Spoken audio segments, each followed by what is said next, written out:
Merthyr Tydfil means exactly what? Well, it's a long and a very interesting story. The story of Merthyr is a story of defeat and victory, of religion and riot, of prosperity and black poverty. It is a tapestry of predator and of plague. It is also a tapestry of fine art, music, religion, riots, education, and the Welsh language and the Welsh way of life. It sent its children to the four quarters of the world, and it has welcomed political and economic refugees into its heart here at Merthyr.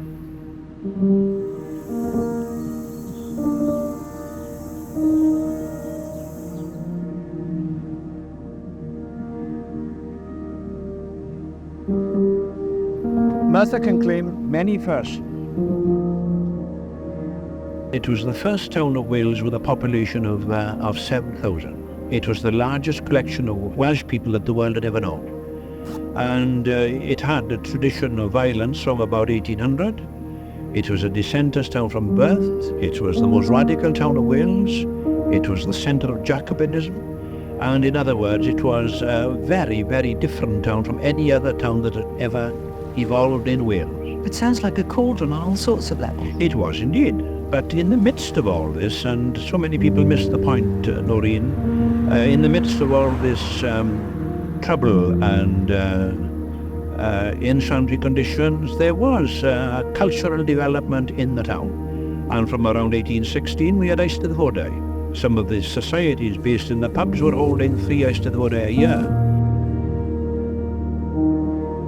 I said earlier on, when you come up to the roundabout and you're deciding whether you're going to come into the town or whether you're going to go on up through Kevin Coyd and onto the Beacons, you can't help but notice the church.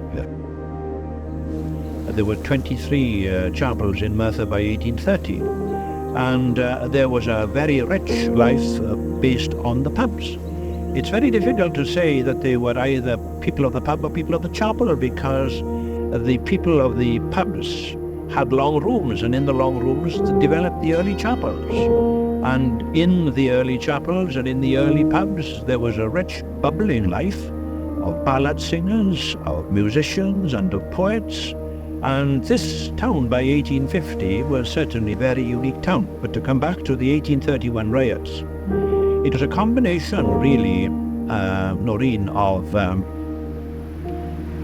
traumatic events in England and Wales. Around 1829 there was a recession in industry, mass unemployment, agitation for the Reform Bill, and all these things combined to produce in Merthyr a very special, radical type of town that was anxious for change, and that change came in 1831 with the riots.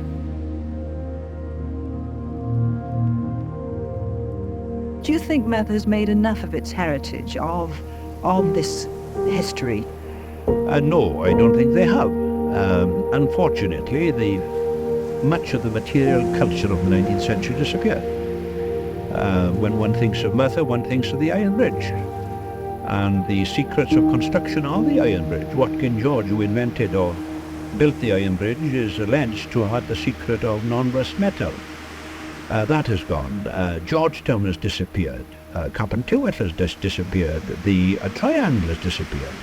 We've recently rescued 3 cottages, or 6 cottages rather, which have been taken to St Hagen, so they have been preserved. But so much of Merthyr's material culture has gone.